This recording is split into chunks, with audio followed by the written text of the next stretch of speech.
Merci Madame la Ministre. La parole est à Madame Virginie Duby-Muller, rapporteure de la Commission des lois constitutionnelles, de la législation et de l'administration générale de la République.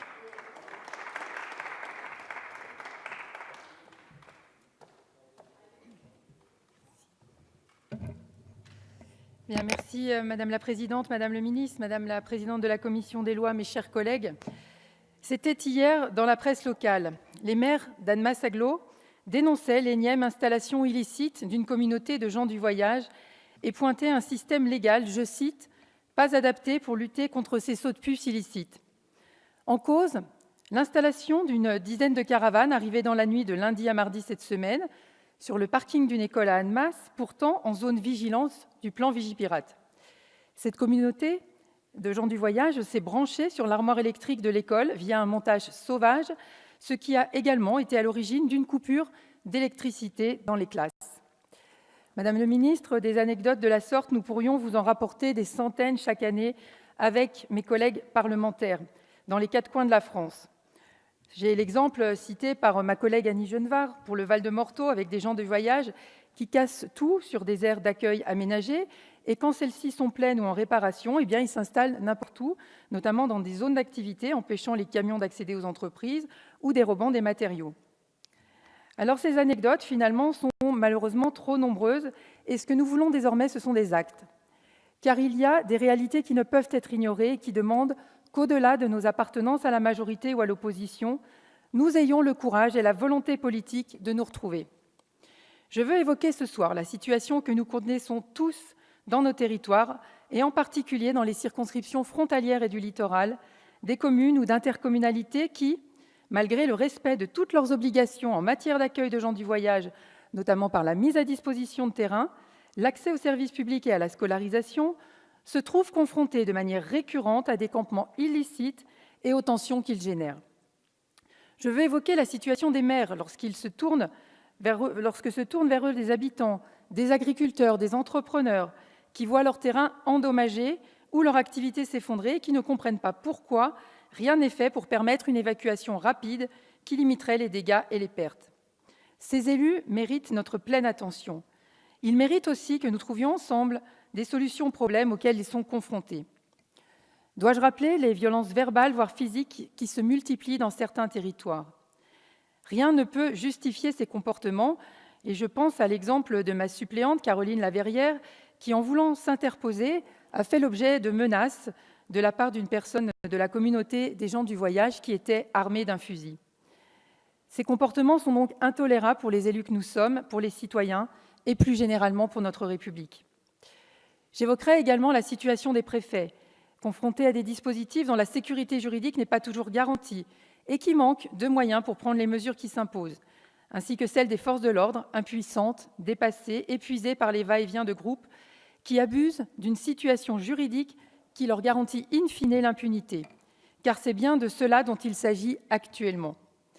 Enfin, je veux évoquer également la situation de groupes de gens du voyage qui respectent leurs obligations légales, qui préviennent les élus en amont de leur déplacement et qui n'aspirent qu'à vivre selon leurs traditions, mais dans le respect de la loi. Ce sont eux qui sont, comme l'ensemble de nos concitoyens sur le terrain, les perdants de l'insuffisance de notre droit à mettre un terme aux comportements répréhensibles d'autres communautés de gens du voyage. Mes chers collègues, face à ce constat, nous ne pouvons rester des spectateurs passifs, sourds aux demandes pourtant légitimes de nos territoires. Nous ne pouvons également nous contenter de renvoyer l'effort à fournir aux collectivités territoriales, car si 70% des places d'accueil prévues par les schémas départementaux ont bien été construites et que l'offre d'emplacement s'est diversifiée pour en améliorer la qualité, comment convaincre une commune de respecter ses obligations ou de poursuivre son effort quand elle constate que les campements illicites n'ont pas diminué localement, et ce, alors même que les collectivités ont procédé à des investissements coûteux? Tous les acteurs de terrain s'accordent à le dire. Si l'effort de construction de places d'accueil a été continué au cours des dernières années, la contrepartie d'une évacuation rapide des campements illicites n'a absolument pas été respectée. Par conséquent, l'équilibre est rompu et le découragement gagne les élus et les citoyens quand ce n'est pas la colère. Malheureusement, je suis au regret de faire le constat qu'une fois encore, nous risquons de rater une occasion d'apporter des réponses tant attendues. Le Sénat nous a proposé un texte comportant des dispositions essentielles en vue d'améliorer les procédures d'évacuation et de sanctionner plus efficacement les infractions commises. Je remercie d'ailleurs Madame le rapporteur Catherine Di Folco ainsi que nos collègues sénateurs de Haute-Savoie pour leur travail de grande qualité. Malgré cela, la majorité a supprimé 6 articles sur 11 et vidé d'une grande partie de leur substance 2 articles. Et pourtant, Madame le ministre Gourault avait pris des engagements devant les parlementaires de Haute-Savoie lorsque nous l'avions rencontrée au ministère ou lorsqu'elle s'était déplacée localement, afin de donner plus de moyens aux préfets et aux forces de l'ordre et d'intervenir plus rapidement et donc d'adapter les peines encourues. De ces engagements, malheureusement, il ne reste quasiment rien dans le texte adopté par la commission des lois, alors que je sais que Mme Gourault a à cœur de respecter sa parole. Nous étions prêts à des compromis, à un travail réel de construction parlementaire. La majorité nous a opposé des suppressions sèches, ajoutant à cela un procès d'intention, malheureusement en décalage total par rapport à la réalité de terrain. Car il ne s'agit pas, bien sûr, de stigmatiser les gens du voyage, bien au contraire, mais de cibler des groupes qui commettent des infractions, et cela, nous l'assumons pleinement. Lorsque nous proposons de rendre plus rapides et plus efficaces les procédures d'évacuation, nous ne le faisons pas contre les gens du voyage, mais pour les propriétaires publics ou privés des terrains occupés illégalement.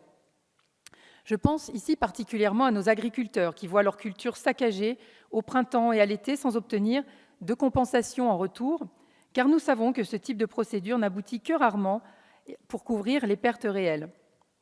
Je vous laisserai donc leur expliquer que nous ne pouvons procéder à des aménagements pourtant réclamés, car ce serait stigmatisant pour des groupes qui commettent ces infractions. Nous souhaitions également, comme le proposait le Sénat, apporter un plus grand soutien aux communes et aux intercommunalités, ainsi qu'une reconnaissance à l'effort financier qu'elles consentent en mettant en œuvre une politique d'accueil dont le gouvernement est, de son côté, en grande partie désengagé au cours des dernières années. À nouveau, votre majorité a supprimé des dispositions qui auraient permis de rétablir un certain équilibre en revenant sur la possibilité pour les petites communautés de communes de s'opposer à l'installation de terrains d'accueil sur leur territoire. Je rappelle pourtant que bon nombre d'entre elles proposent déjà des solutions d'accueil, la plupart du temps sous-utilisées en raison de leur localisation éloignée des grands centres urbains, qui, eux, sont souvent déficitaires. Il s'agissait par ailleurs de revenir à l'esprit de la loi Besson, qui n'avait prévu le caractère obligatoire de la participation aux schémas départementaux que pour les communes de plus de 5 000 habitants. La prise en compte de l'effort financier que représente la construction d'emplacements d'accueil dans les quotas de logements sociaux SRU aurait également permis d'inciter davantage les collectivités, et notamment les centres urbains, à respecter leurs obligations, alors que l'assimilation de ces emplacements au sein des logements sociaux est déjà prévue pour d'autres dispositifs. Je regrette à nouveau qu'aucune mesure de compromis n'ait été proposée par la majorité. Dans la suite de nos débats, je défendrai donc le rétablissement du texte du Sénat, qui me semblait garantir l'équilibre des droits et des obligations des collectivités territoriales comme des gens du voyage. Si toutefois nous devions adopter un texte tronqué, les élus locaux, les agriculteurs et tous les citoyens qui nous saisissent régulièrement de cette question ne s'y tromperaient pas. Ce renoncement à améliorer une situation difficilement tenable localement viendrait s'ajouter à la liste des multiples attaques de votre majorité dans ses relations avec les territoires. Pourquoi les abandonner? Pourquoi ce ressentiment? Je le dis sans esprit partisan, car pour moi, comme pour bon nombre de mes collègues, la priorité est de répondre en urgence aux difficultés rencontrées.